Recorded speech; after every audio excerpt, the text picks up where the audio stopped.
Welcome back to another weekly wrap. I'm Lethal One Up, and guys, let's go ahead and get started talking about the gaming news of this past week.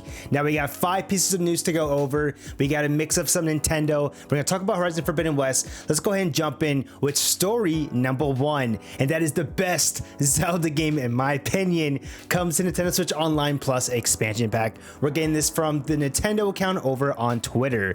The official tweet reads, "Link is dragged into the world of Termina, where the moon is falling from the sky.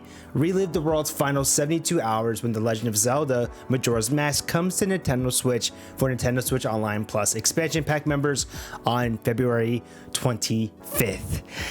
Damn it, Nintendo, February 25th is the day of Elden Ring. And it's not like we're having a game that also just dropped this week, right? AKA Horizon Forbidden West. We got Elden Ring dropping. And me personally, I was looking forward to Majora's Mask coming to Nintendo Switch Online. So now they're dropping that on the 25th. That's a lot of content. But now you guys know, hey, if you're looking forward to playing some Majora's Mask and you haven't already before, well, look into getting the Nintendo Switch Online Plus expansion pack. Reminder, it is the Plus expansion pack where you can play N64 games. So if you're really interested, maybe go ahead and look into this.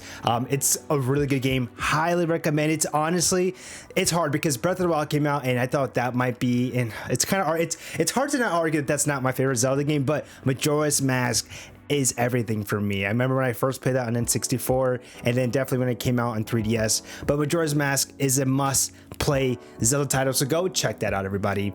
Jumping into story number 2 with some more Nintendo. There's a lot of Nintendo this week, just giving you guys a heads up now. This is a pretty big one. Nintendo dropped support for Wii U and 3DS eShop. Now we're getting a lot of this from the official Nintendo website. I took a lot of excerpts, so we're gonna go ahead and read it there.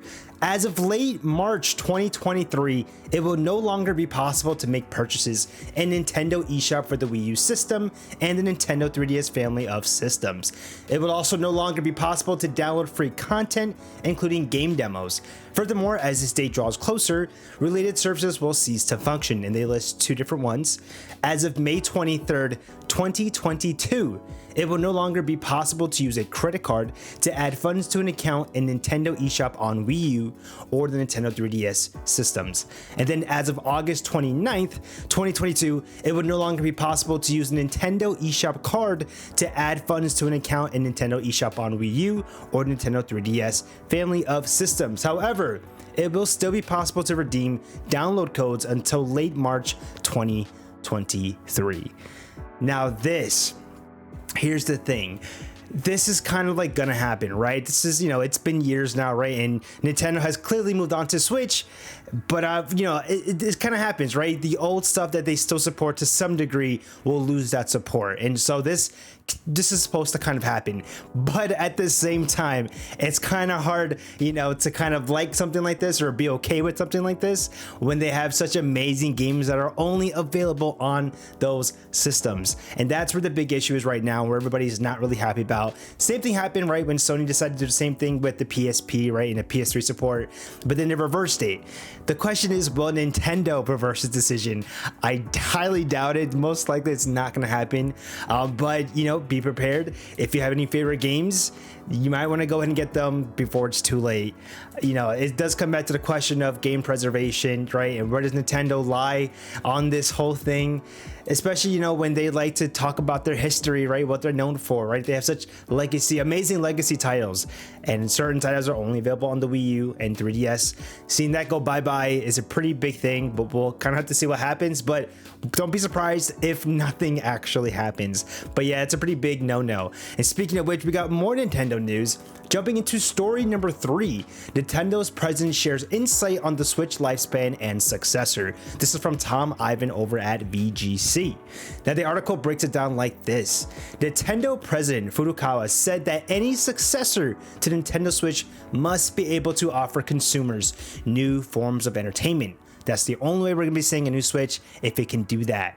He mentions Nintendo doesn't have a specific time frame in mind for hardware development, rather it is constantly researching technology in a bid to create new experiences.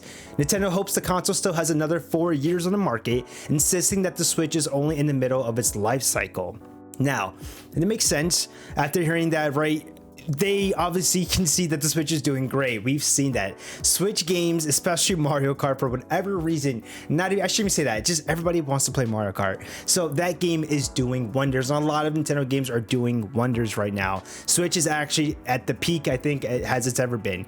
And so it kind of makes sense that, hey, they're not really looking right into a reason to want to have people stop buying Switches to get something brand new. They want to drag this out as much as they can. Plus, if anything, history has shown us that that is what they do. Have you had a Game Boy? Do you remember how many iterations of the Game Boy there was? Same thing with DS. How many iterations of the DS were there as well? So Switch is clearly going to go down that same rabbit hole. So don't be surprised. And plus, like I said, it's in the middle of its life cycle.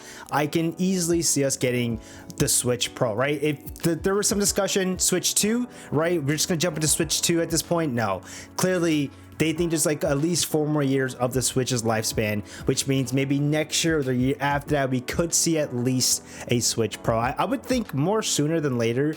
So maybe next year. I don't think we'll get anything this year with the shortages going in. I think 2023 would be a safer bet if we actually get at least like a Switch Pro model, right? A slightly buffed up Switch that can handle some better games, at least give us that stable 60 or something. That's what a lot of people are looking forward to. So there you go, at least from the president himself. Jumping into story number 4. Cyberpunk is back. I can't believe it. Cyberpunk 2077 next gen updates are here. Like, they dropped, and I didn't know about this until I saw it going all over Twitter. It dropped same day as the announcement. Now we're getting a lot of this from the Cyberpunk official website. The official patch is 1.5, and again, it is bringing the next gen updates. So pretty much here's a quick glimpse at some of the updates that are coming with this big patch. 2 graphic modes for the PlayStation 5 and the Xbox Series X, a performance mode with 60 FPS and dynamic 4K scaling, and then a ray tracing mode with 30 FPS, pretty standard. Lots of performance improvements, which significantly decreased the number of frame drops and improved their rendering quality, which is pretty big, as that happened for a lot of people from before this update. Implemented support for spatial audio on the PlayStation 5 for 3D audio enabled headphones. PS5 is getting adaptive trigger control support, which I totally dig. I think it adds a ton of immersion to games. Just my opinion. I know some people don't like the feeling of the adaptive triggers, like, the gun locking up and stuff like that. People don't like that. A lot of people don't like that, actually, but again, I totally like it. Some new features: apartments can now be rented. There'll be some new weapons and a lot of gameplay fixes, from like driving a vehicle, again, to a lot of visual fixes too. This is a free upgrade and is available right now. So if you do have the new consoles, PlayStation 5 or an Xbox Series X and S, keep in mind the Series S, I think it has some stuff that it cannot do. But for the most part, if you have a PlayStation 5 or a Series X, right, the whole point is you're going to be getting all of this and more. So definitely go check that out if you have it. A lot of people are actually going back and checking out the game, but I don't know. I still think it's hard. People don't want to kind of go back or don't even care to go back into it. Is it a little bit too late? That is the question. But let me know if you're going back in and you're playing it and you're enjoying it and it's a lot better than before. Drop down below in the comment section and let us know your time playing the game. Going into the final story, and that is Horizon Forbidden West. Those review scores are in, and quite the hubbubaloo over on the internet. Now this is from Metacritic. We have a couple scores here. There's Press Start 10 giving it a 10, Kind of Funny giving it a 5 out of 5, Game Informer a 9.3, IGN a 9, Universe a 9, The Sixth Access a 9, GameSpot 8. I mean, such high scores, right? Then you have Survivor, which is the one that everybody seems to be kind of just getting on about, that gave it a pretty much a 65 out of 100 or 6.5. And then there was other companies like Os Gamers that gave it a 7, which kept it from having a 90 or higher score, where the Metacritic score did become an 89. And so over the past week, they have been getting, especially that company Survivor, which I don't know too much about. I don't know too much about that outlet, but they were getting a lot of heat.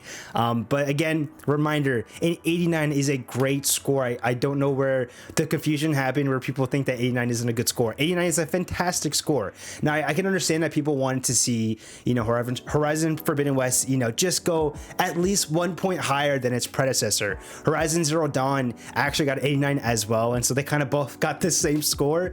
But it's interesting because a lot of people say that this game, it improved upon almost everything that the first game kind of had. And so it's weird, right? When you start seeing those outlier reviews come in, like Survivor, Os Gamers, and there was 2 others as well. I think there was 4 total out of all of the people that gave it such high ratings.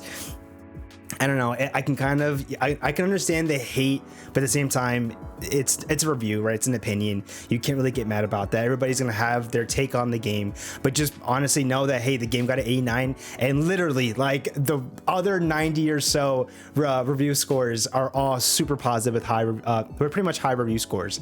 So Horizon Forbidden West drops this Friday. I don't know when this is gonna come out, but this is gonna be dropping Friday the 18th. So go check that out for PlayStation 5 and PlayStation 4. And remember, the game is coming with the free PS4 to PS5 upgrade. You don't have to buy the PS5 version. You can buy the PS4 version and then you get that upgrade to the PS5. So make sure you go ahead and do that if you haven't done it already. Now, games that released this past week before I let you guys go is Horizon, obviously Forbidden West, drops for PlayStation 5 and PlayStation 4 on February the 18th. Then we also had The King of Fighters 15 dropped on PlayStation 5, Series X and S, PlayStation 4 and PC. That was on February 17th. As always, guys, drop down below your comments for any of these stories, and if I miss anything important, go ahead and drop it down below as well. Let's talk about some of the stories, because there's a lot of cool stuff that's happening. There's even some cool teases happening with like Bandai Namco and PlayStation. Is it an acquisition? Who knows? Again, total cool stories that are out there, so drop them down below in the comment section. Thank you guys for watching. I am Lethal One Up, and I will catch you guys on the next one. Peace.